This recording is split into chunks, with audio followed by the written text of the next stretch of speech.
Hi, it's Friday. It's 5 o'clock. 3 o'clock. 3 o'clock. It's crackerjack, but no, it isn't. It's Together Unlocked. I was getting carried away there back in the past, which is an odd thing because actually, when I was growing up, we didn't have a TV that could get BBC One, so not even sure I watched it. Anyway, I'm Ju Gosling. It's the end of a very long week, or perhaps in my case, fortnight, because I worked through last weekend. And I'm the artistic director of Together 2012, who are bringing you this live stream today. With me in my East London studio is our chair, the artist and campaigner Julie Newman, and she's just been joined by one of our animal hosts, a tabby cat known as Dolly and also known as Jinx. If the whole stream crashes, she's managed to achieve her goal and step all over the laptop, but fingers crossed not. So, because it's Friday, we are dressing up to go out to stay in. A wonderful tradition that started in New Zealand last March and adhered to us by us ever since. So, in a minute, we'll be coming back from some audio description and we'll be telling you what we're dressing up to go out to stay in to do. But first, as always, to the other end of our long wheeled virtual sofa to the West Midlands for some introductions and audio description and a little bit of explanation about where everybody is today from the West Midlands. We have an actual sofa behind us on the long virtual sofa today. We are in a slightly different room. The normal room that we use to stream from is being used for school interviews all day really, but this afternoon. So we are located in a slightly different room. So we have a red settee behind us, a cushion, a black cushion in between us, and then it's just a kind of creamy eggshell wall painting. Now, I completely forgot to introduce myself before I did all of that. I am Josh Surgener. I'm one of the hosts of Together Unlocked, and I'm a PhD student in my normal time. I have long blonde hair, a bit of the ginger beard that really needs to be sorted out because it's getting to the point where it is looking really naff. And then I'm wearing a grey t-shirt that says Outlook Expeditions, and then it has kind of the outline of a mountain or mountain range in green. And you can't actually see them. I'm wearing some very bright stripy trousers as well, and that is part of my outfit. Normally around this time of year, I would be in Harrow on the Hill, helping with some interviews and things for an organisation that does kind of global trips for children. So I went on one a few years ago, went to South America, and this was one of the allocated kit for that trip. And then, like all good backpackers, I had to buy some rather questionable fashion clothes whilst I was there from the market. So I think we all got at least one pair of these kind of 3/4 cotton, very colourful kind of Peruvian trousers. So you're going to go to Peru via Harrow? Yes. And to Harrow and then the Andes. That's my plan for this weekend. And I'm Tracy Surgener, and I'm a bit jealous. I love his trousers actually. If they fitted me, they'd make great festival trousers. And I'm very pleased to be here this afternoon for the whole show this week. I normally just pop in and do 15 minutes, but I'm here for the whole show. And today I've got long blonde hair, which is up in a rather fancy bun effect on the top of my head because it's getting very long now, and hasn't been to the hairdressers for over a year.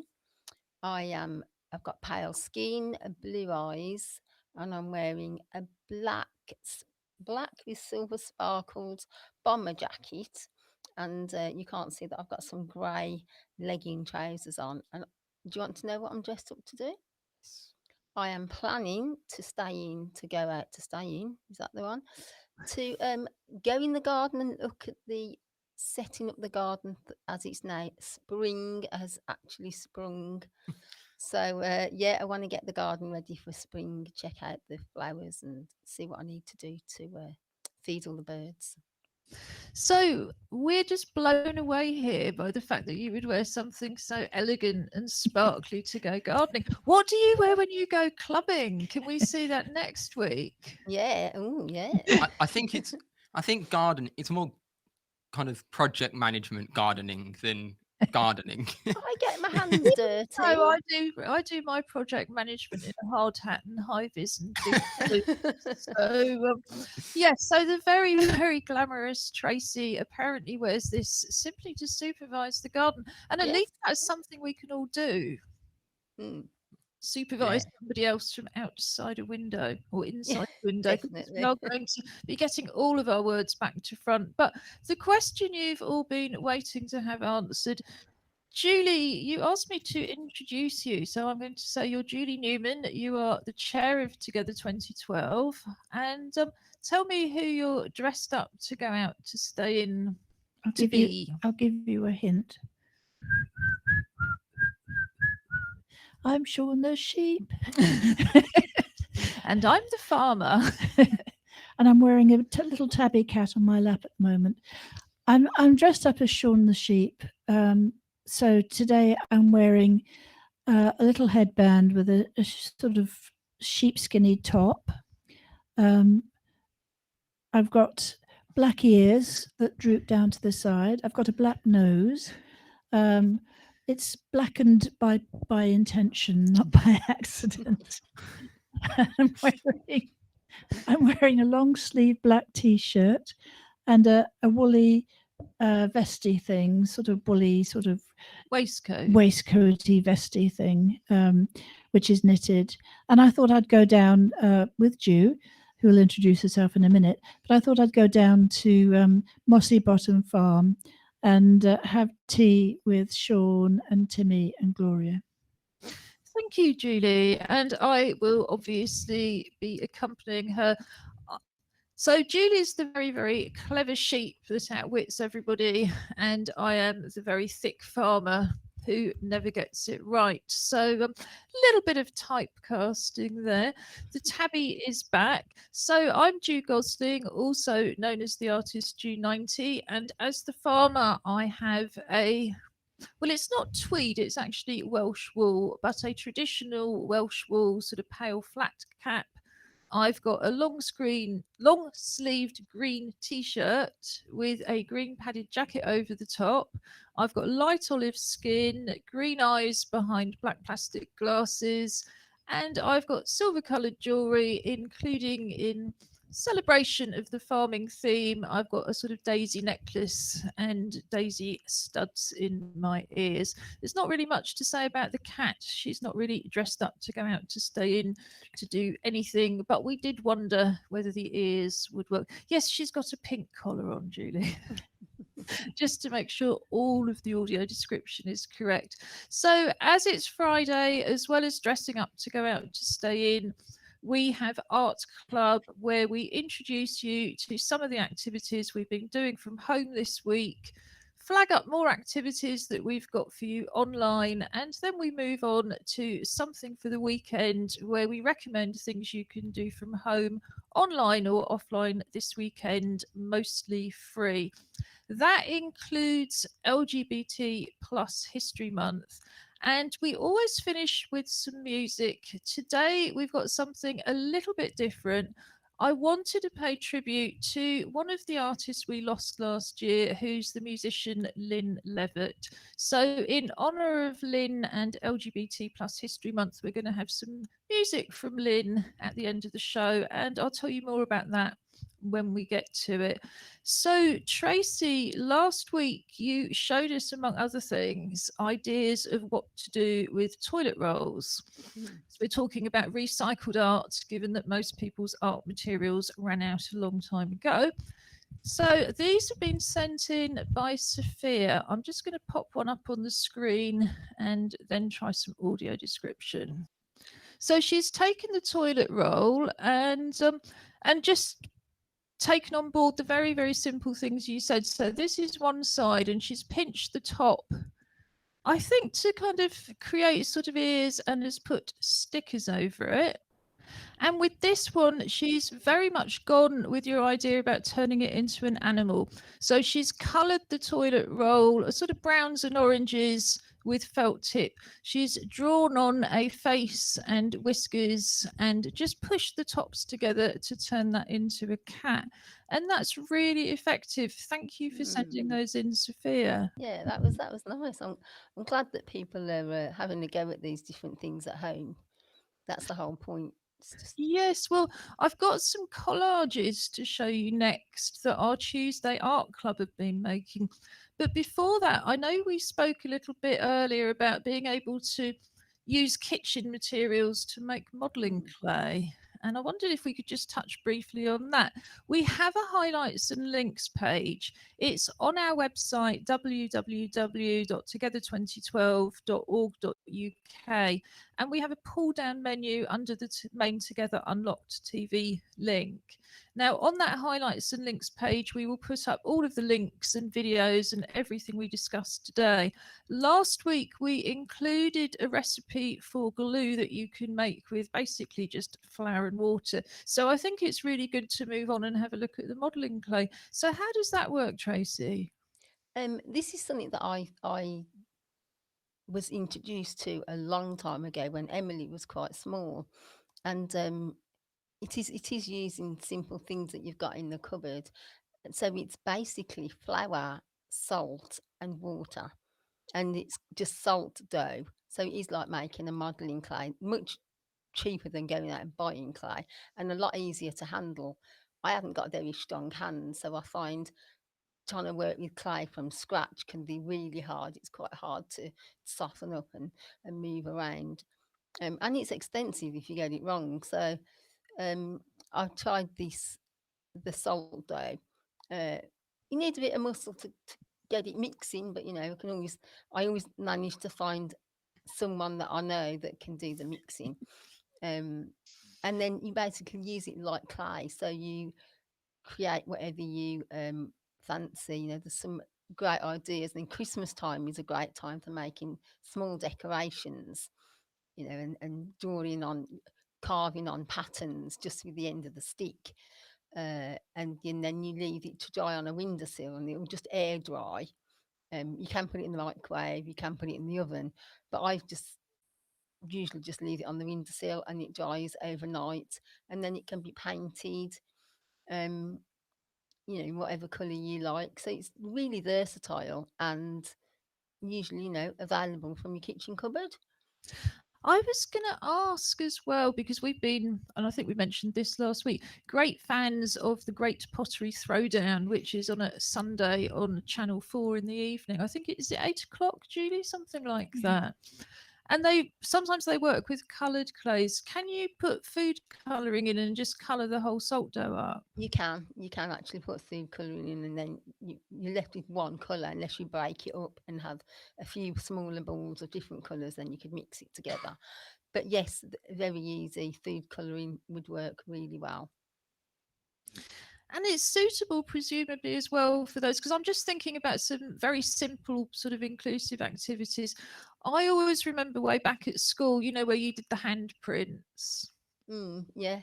And handprints is something I'm a real fan of, because it's what links cave art all over the world, and making those handprints are one of the sort of oldest forms of art.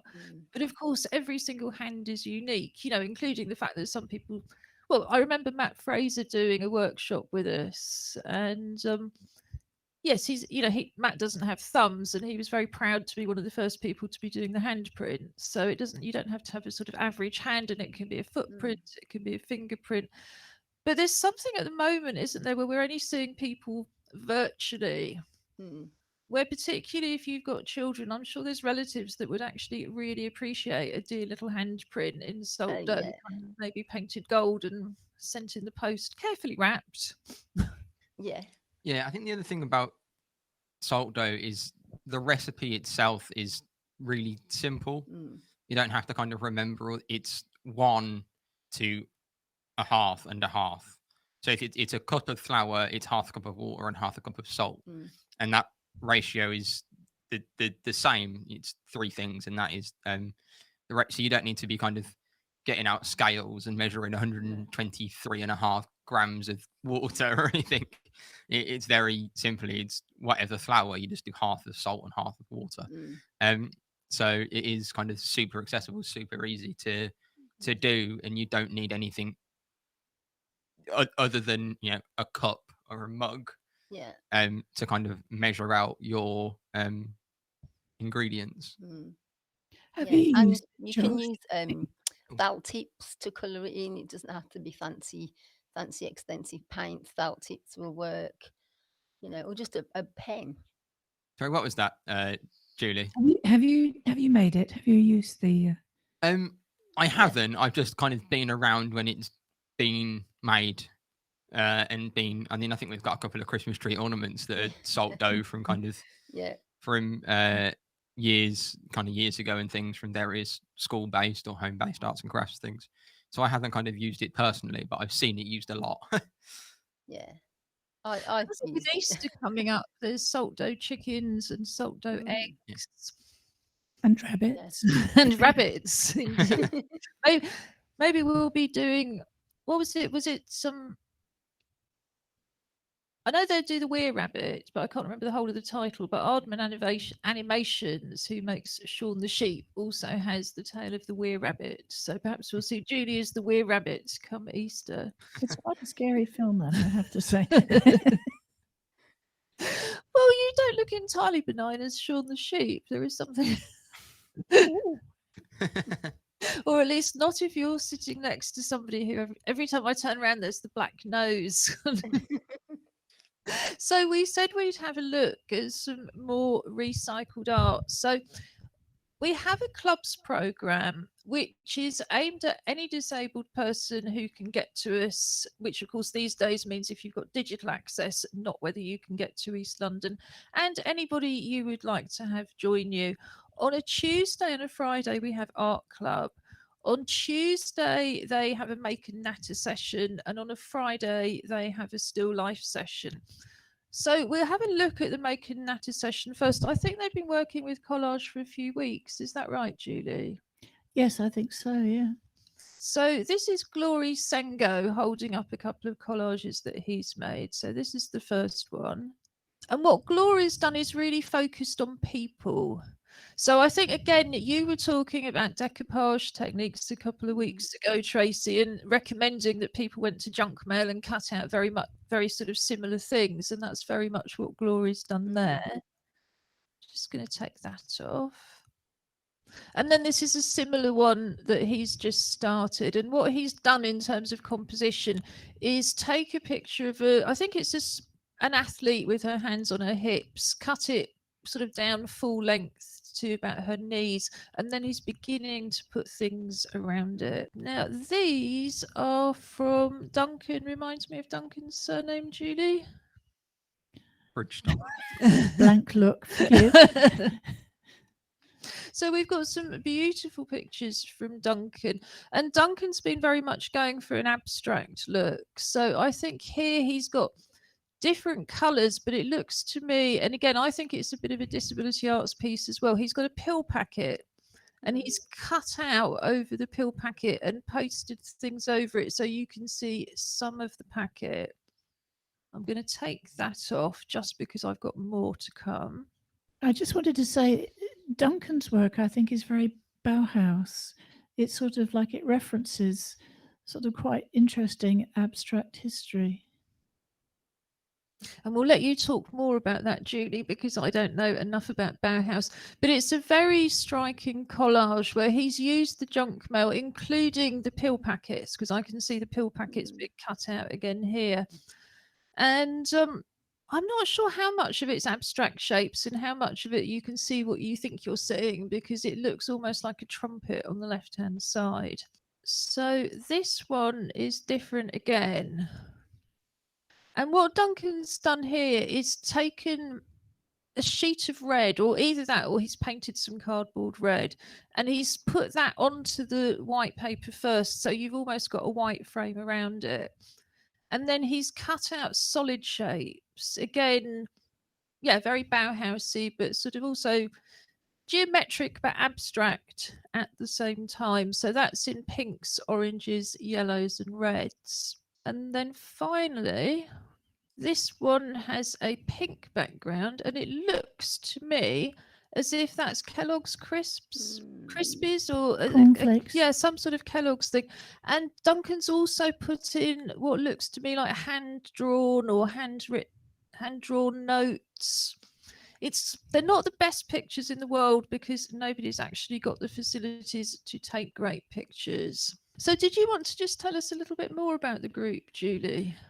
Because I think you were with them last week, weren't you? I was with them this morning as well. Yes, well, we'll come on to talk about the still life. I'm still there. No, they're a very diverse group, actually. And what I find very interesting is how it's the same old thing, isn't it? Like with photography and filmmaking, you get something that somebody focuses on. And if you've got a group of people, they each see something different and they each respond to it very differently. But I think the collages they were making up on their own, weren't they? Well, Duncan is very, at the moment, is very interested in collage making. And he's actually quite committed to it. I think he's enjoying the experimentation. He's certainly an excellent artist, isn't he? Yeah, absolutely. I mean, one of the goals in our club's program is to make them open to absolutely everybody and inclusive and accessible to everybody. But on our Tuesday sessions, when we focus on more craft-based techniques, we also say these are inclusive, they're accessible, anybody can do them, but you can take it into fine art practice and you can take it up to that level. And I think that's very much what Duncan's doing, and people are on that journey. Usually our art club sessions would be 2 hours, but we find on Zoom an hour is quite enough. So on a Friday, we would usually have a drawing and painting session. And the way that would work in a physical venue is we provide all sorts of different papers and canvases, paints, crayons, pastels, so that people just have got an opportunity to try anything they want to, use the facilities that we provide, and just discover their own voice as artists. That's actually quite challenging to do on Zoom when it's much more difficult for us to provide materials. So what we've introduced since we moved to Zoom last autumn is a still life session on a Friday instead. And again, what we're trying to focus on is things that people have in their homes so that people can start setting up their own still lives as well. This is one I did this morning, so I'm just going to pop it on the screen. And this is just bath stuff, basically. I've got a towel stretched out to form, well, both the foreground, and there's 3 what Julie calls scribbles. And I don't even know what the correct term is, but basically those netting scribbled up things that you use instead of a sponge. And then there's a real sponge sitting on top, and there's also a silver duck with an orange beak. So the colours are predominantly turquoise behind, then you've got purple, orange and green for the scribbles. You've got a sort of yellowy brown sponge, and then you've got the silver and orange of the duck. And what we'll do, as always, is we'll pop that up on the highlights and links page. If you have a go at home, we would absolutely love to see your pictures. So I've got a couple coming up. Who did this one, Julie? I think that's Glory's, actually. Yeah, it's very interesting. I mean, again, what Glory's done is taken the colours that he's got in his felt tips. So he's got reds and sort of turquoise green. He's got a yellow for the orange. And it's a really interesting angle. That's an hour in, so that's not a finished piece. And like I say, usually we would be spending 2 hours, and then some people might be working on those pieces for weeks. And this is Crystal Pease's. Crystal really liked the picture, and she responded with two pictures of her own. I think she liked the way it filled the paper. Yes, absolutely. I haven't got the other one of Crystal's up, but what Crystal's done is used paints with quite a big brush. So she's got reds, yellows, blues, purples, really, really filling the picture. I mean, I know Crystal can't see very clearly, so Crystal tends to do her own response, but I think that's absolutely great. Well done, everybody. And I think it's been quite interesting for the team to learn about still life, hasn't it? So we've been having discussions about what is it, the rule of thirds, and how Van Gogh developed still life and what the theories are of still life. Because traditionally you just sort of see it as, oh, well, there's a vase of flowers or there's a bowl of fruit. And we've been doing those, but we've also tried to be mindful of the fact that lots of us don't have access to fresh fruit, let alone flowers. So we're looking more at things that you can find in the home, like shoes and clothes and kitchen stuff and bath stuff. What I really liked when I started researching Van Gogh was the fact that it was a still life, in the sense that it was almost like a comic frame. It sort of encapsulated a story. You kind of felt that he'd taken off his shoes, but at the end of this day where lots of things had happened, and maybe he'd taken his shoes off because he was about to go and do something else. I don't think we're quite there in terms of capturing that yet. When I tried to do real pictures in the bathroom and it was all just too busy and it wasn't composed properly. And by the time you'd put it all together, you knew it was a sort of artificial composition. But it's certainly been very interesting. And of course, it's the kind of thing you can do. Well, I was going to say with a camera, but with a phone, effectively. You can do still life photographs at home. And if you do, we would love to see them. Just send them to info@together2012.org.uk or get hold of us on social media. Don't be shy. I know lots of people are, but we would love to see your work, whether it's your pictures, videos, poems, written work. Yeah, just get in touch. So, did you have anything you wanted to add from today, or news of next week's art clubs? Next week, Alison Marchant will be guiding the art clubs through.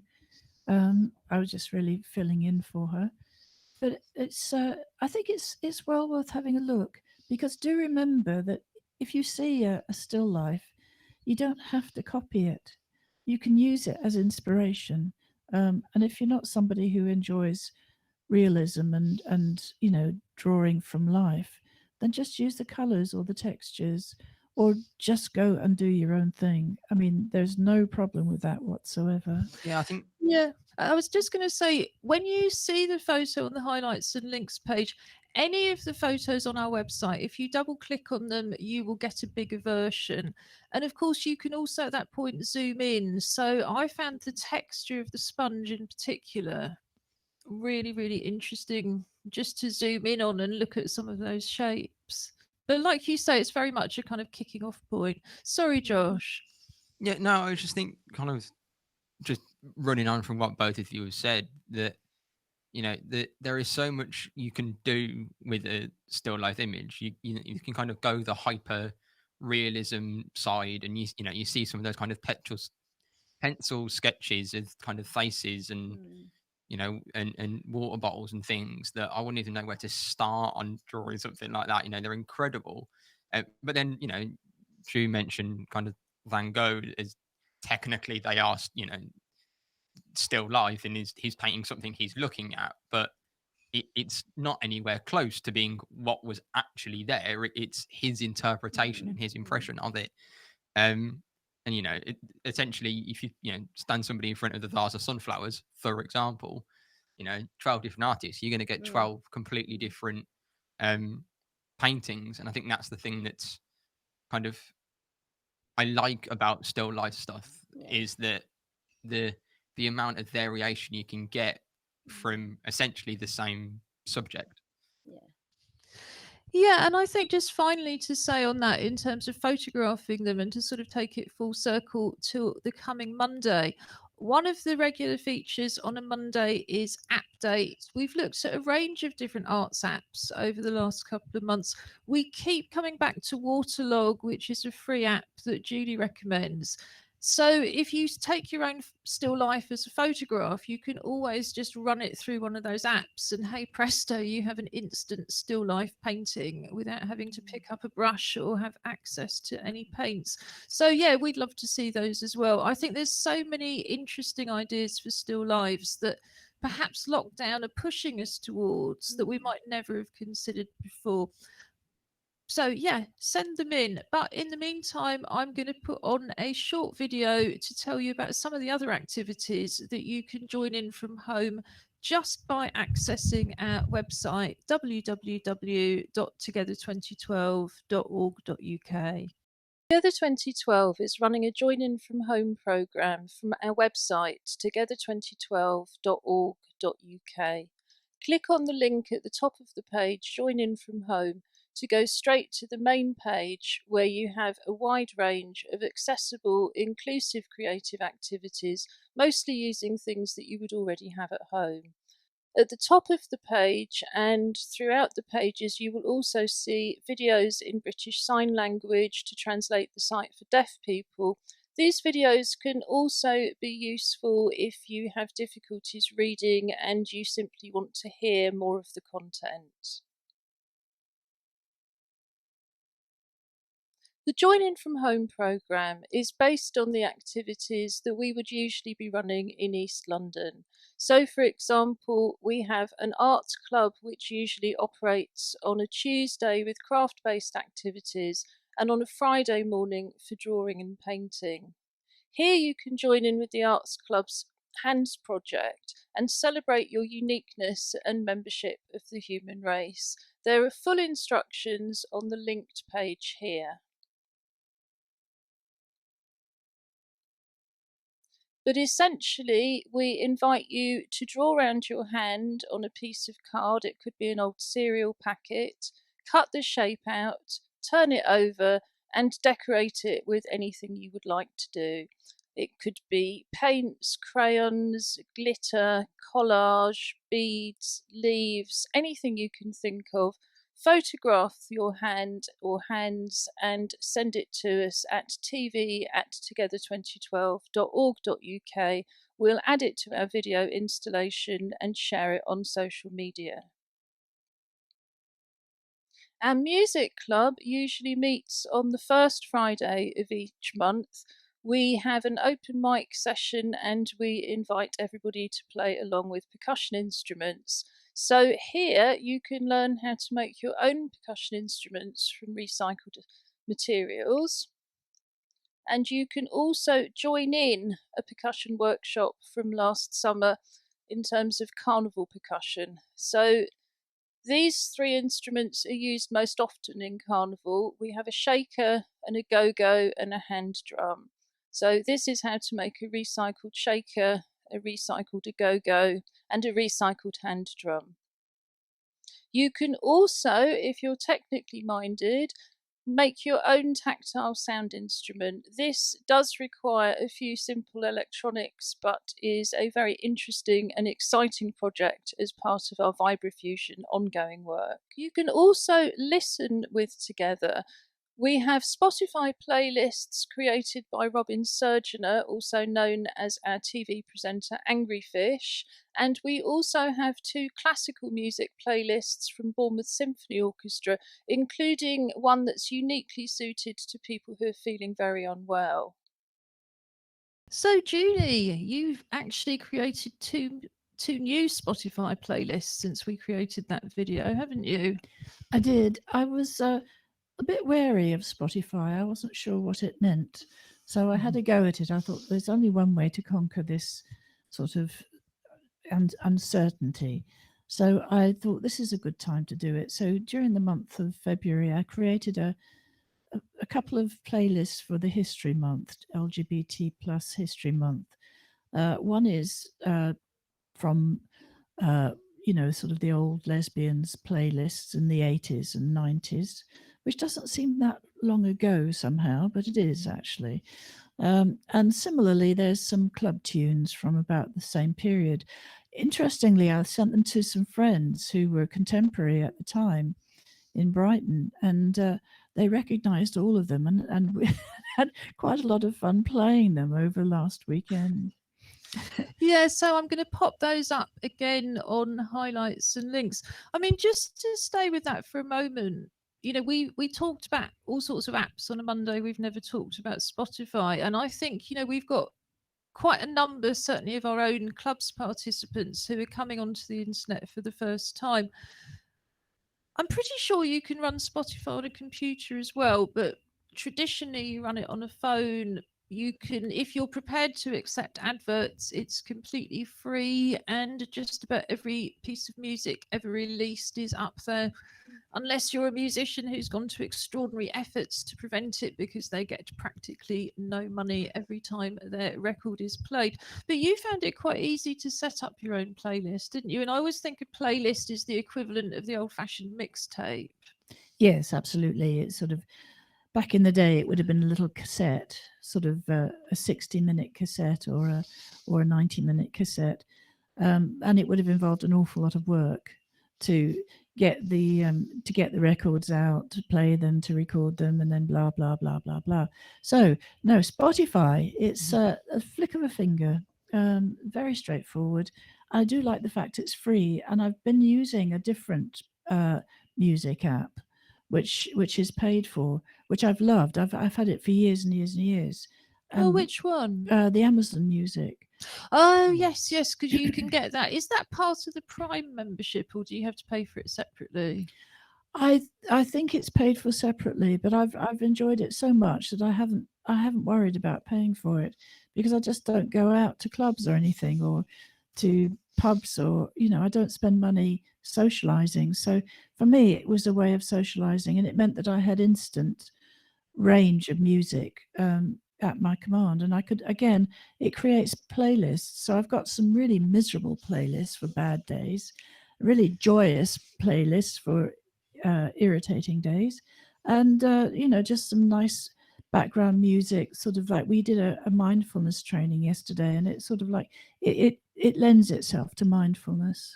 So we're hoping you're going to be doing more playlists for us, and also Robin. But for everybody who's just sighing at the thought of yet another boomer playlist from us, perhaps when Josh has got time, he might actually do some as well, and maybe even pattern, although there are no promises. I strongly suspect if the lesbian clubs were open tomorrow, or indeed tonight, you wouldn't notice that much difference in the music.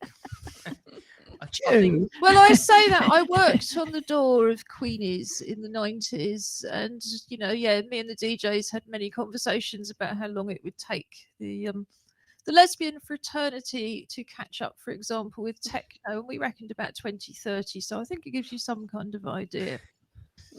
I mean, I could put a playlist together, but I think you'd be surprised how much of the crossover there is from my playlist to yours.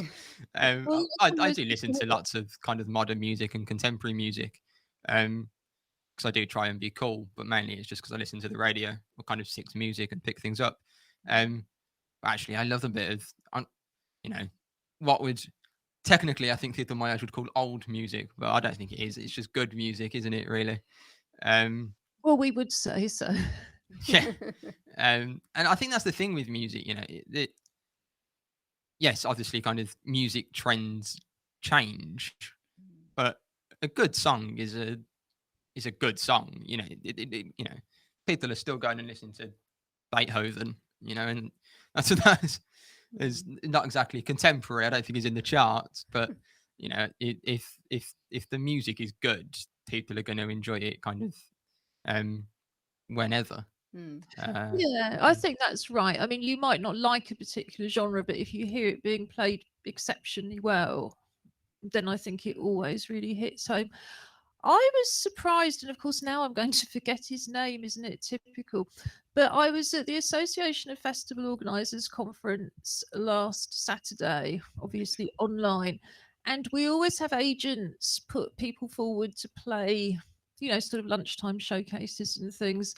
And there was a very impressive guy called Joe with his guitar. And then I watched The Voice on Saturday night, and there he was again. I suspect he might be doing quite well. in order to have got himself in front of the festival organisers last Saturday. But when I checked out his website at the time, because I thought, oh, I must know this guy because he's really good, and he'd got no gigs booked, of course, and no streams online, no music out. So in terms of what we're recommending to do for the weekend, I would not usually recommend watching The Voice, but I'm pretty sure I'm going to see how Joe does tomorrow. And I will. look up his surname. I'll even put his website into the highlights and links. Yeah, I will say on streaming, because Spotify is free and you can get kind of lots of podcasts as well. I do believe that Amazon Music is free with some adverts as well, or a lot of stuff is free again with adverts. I don't know what it like for Spotify. I think you get half an hour of kind of continual music, and then a couple of minutes of ads, and then another kind of half an hour of music. So I guess or Amazon Music as a non-Amazon Music subscriber is probably a similar package. But I know that I think there is a free version, but you just have to listen to some adverts. I find, and we'll move on to other things to do for the weekend in a sec, but I do find that the main advantage of having the paid for version of Spotify isn't the lack of adverts, it's the fact that you can get more information on the tracks than otherwise, and you can kind of skip as well. You're stuck to shuffle on the free Spotify, I think, with no kind of choice. But yeah. Well, we might come back to that at a future Monday app date. So what are you recommending we do from the West Midlands? I've got a few different things for this weekend. The first one is something called the Showstoppers Improvised Musical, which is an event tomorrow evening. It starts at 7:30, and then I think you can watch it kind of afterwards if you have a ticket. And it's a whole bunch of kind of top, it says Olivier Award-winning performers that basically take suggestions from the live audience kind of through a chat feature, and then improvise a kind of comedy musical off the back of those audience suggestions. And it just sounds really interesting. I think it's the second show they've done this year. It is a paid event. There's different tickets. So there's a concessionary ticket of £7. The standard ticket is £10. But then you can also pay 15 and 20 or £20. It's kind of the option to pay slightly more. That just says, and I think it says, if you're able to, consider paying closer to what you would for an actual evening at the theatre price. And I thought it was a really interesting way of doing it. There's the slightly cheaper ticket as the standard ticket because it is online, but then the option for those people that have a bit more discretionary income to be able to kind of support the theatre and the actors and all the crew and all the things that go into putting it on, that they're probably not making a huge amount of money or operating at a loss because they can't do anything in person, and obviously all the food and stuff that would come along with it isn't there. So I thought it was a really interesting kind of model to do it that way. And they're supposed to be very good, and I think for so many of us who've got limited mobility, stroke caring responsibilities, stroke geographically remote, it's a wonderful opportunity to see the sort of show that we never used to be able to get to see, although I very much hope blended delivery is the way forward. Julie, what did you want to flag up? I found a super listing device which is called TV listings. But what I noticed was that all the films that they were listing for the weekend, and in fact into next week, are free. They're on sort of Earth People's television, which is Freeview. And I there was a couple there that really caught my eye. You remember we were having that discussion, Josh, about Lego and the Lego franchise. There's a Lego film on tomorrow afternoon on ITV at 3:00. I love the Lego film. Yeah, I thought that would appeal to you. It's a ninja one, Ninja Go or something like that. Oh, I haven't seen that one. And there's a couple of animations. There's some. I noticed that the Karate Kid 1 to 3 is featuring sort of for really all over the weekend, going into next week. And I think for anybody, I like The Karate Kid. I know it's a kids' film, but it's enjoyable. It's easy to watch. I think what I found over the last 12 months, and particularly over the last 6, is what you're seeing is more and more very old films, but really good ones. And actually, I've decided I'd rather see a great film for the umpteenth time than see yet another kind of relatively new, absolutely rubbishy fill-in film. I was watching Educating Rita last night and I thought, God, it must be at least 20, 25 years since I've seen that. But what a classic.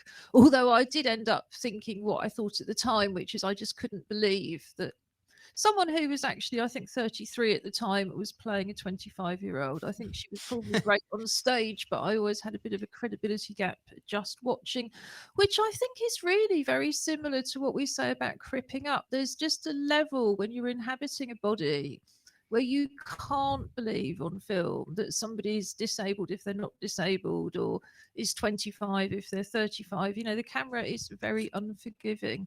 Tracy, what were you recommending? Have you got anything else for us to do apart from all of our salt clay modelling and so on? Well, yeah, I am actually. I was looking at some things, some webinars to look at actually over the weekend,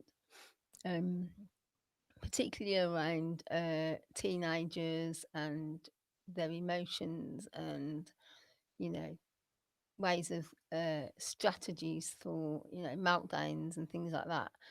And they're ones that are on a particular site called The Girl with the Curly Hair, which is a site I've been looking at recently because I do happen to have a teenager in the house that has got lots of emotions and lots of things going on, and they're all free. I think it's a great site actually for.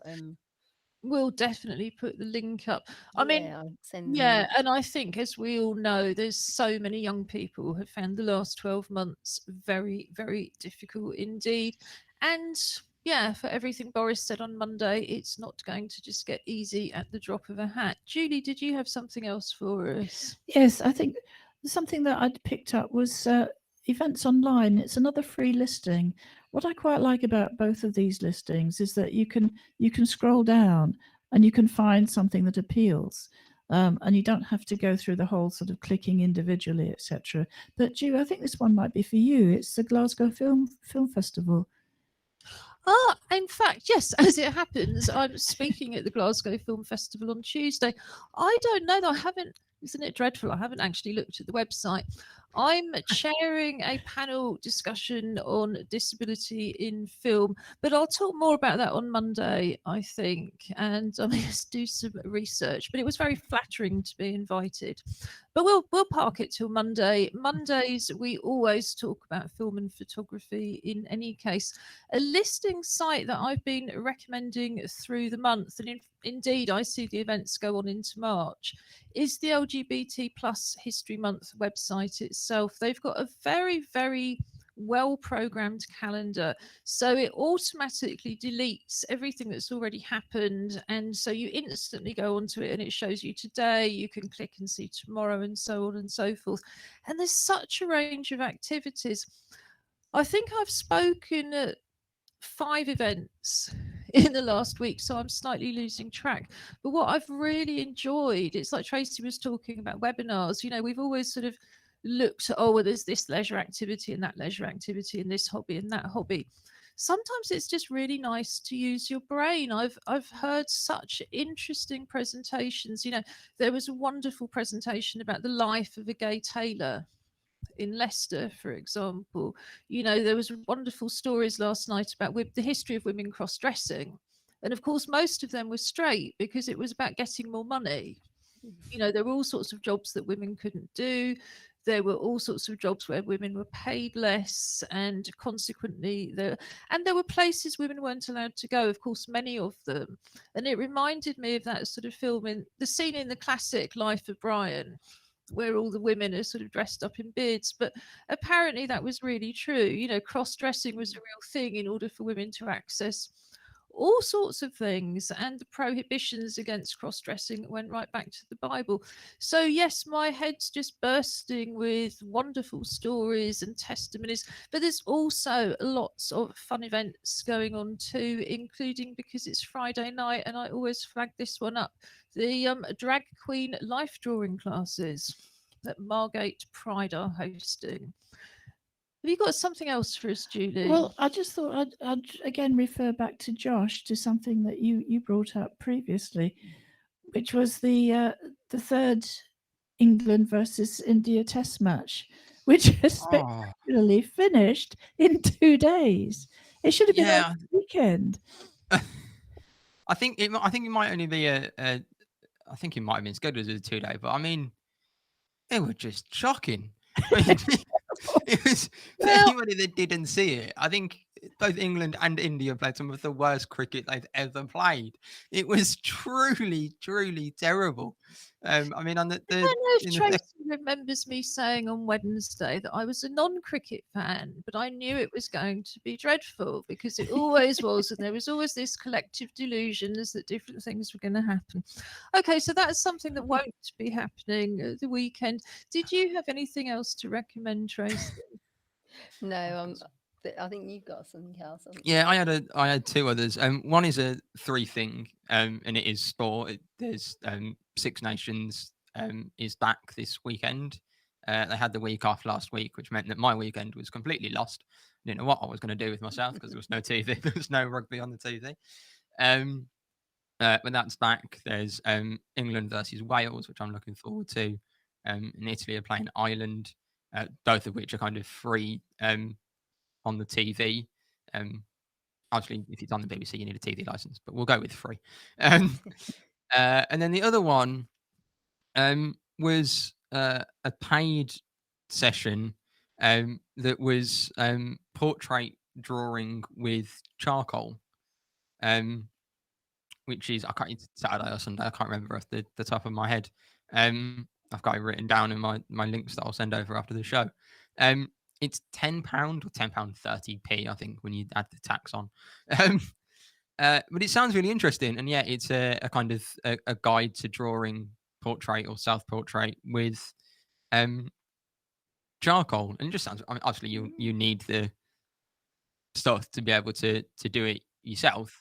But I think you know, even if you don't have it to hand, you can still go to the class and learn, and then buy some chalk on Amazon afterwards and do it. But it just sounds really interesting. Yeah, I think it's. I mean, I don't do a lot of drawing, but I think it's a lot easier to hold a piece of charcoal, and there's a lot more you can do with charcoal than pencil, because you can blend it into the paper, you can sort of rub it out, you can kind of make it harder. It's pretty good.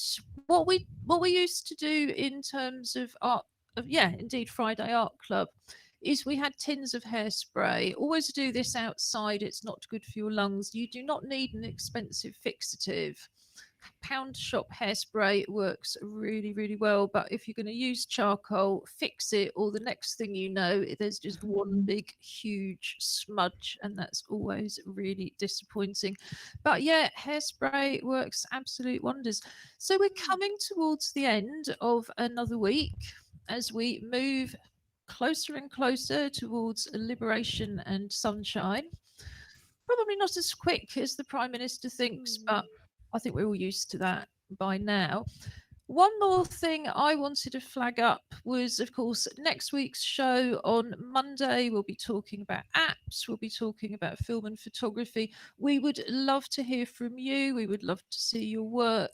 Come on the show, tell us about your projects. Just drop us a line at info@together2012.org.uk. And then, of course, Wednesday, we move on again to things like the Clockwork Paralympics, our virtual walk in Norfolk, and more sport and gaming with Josh, and, of course, lots and lots of poetry. So we look forward to seeing you next week. The highlights and links page will be up by about 5 o'clock, and the edited version of this recording usually goes up about 7. It just does take a little bit longer for the captions to process, though. So if you're recommending the show to somebody who needs to use the captions, it's always best either to watch it live on our website where you can see the captions, or to wait for a few hours after the recording's gone up, just to make sure you are watching the real thing and not what is colloquially known as craptions. No, I won't repeat that. So we're going to finish the show, as always, on a Friday with some music. Today, it's not going to be live music, and indeed, we're not going to see the performer. This is a piece that I wanted to play in honour of LGBT History Month, and also in honour of the musician Lyn Levett, who, like I say, we lost last year to COVID. Lyn was a proud trans woman. She was a very, very interesting musician. She had severe cerebral palsy. She wasn't able to communicate other than through a computer using her nose, and that was how she programmed all of her music. I was commissioned to work with Lyn in 2003 to create some videos to go with pieces that she'd been commissioned to produce by Drake Music Project. And so these were screened at Croydon Clock Tower. At the moment, I've only got a very, very pixelated version of these, because when they were first uploaded to the internet, in about 2005, you could only put up very, very low resolution versions. And I'm still going through my archives to try and retrieve Lyn's work, because, of course, you know, she wasn't expecting to go when she did. But this is an excerpt from a longer piece called Stream Dream. And I just thought, in terms of, this is the last show we'll be doing in LGBT History Month. Next year, we intend to be having a much bigger event. And then we will be celebrating the artists that we've lost in the last few years, who should now become part of the curriculum, because LGBT History Month is very much first and foremost aimed at schools. So we're going to be doing some work over the next 12 months to look at our artists, celebrate our artists, and get them into the curriculum for the future. But in the meantime, it's goodbye from East London. It's goodbye from the West Midlands. From us. And this is Lyn Levett with Stream Dream.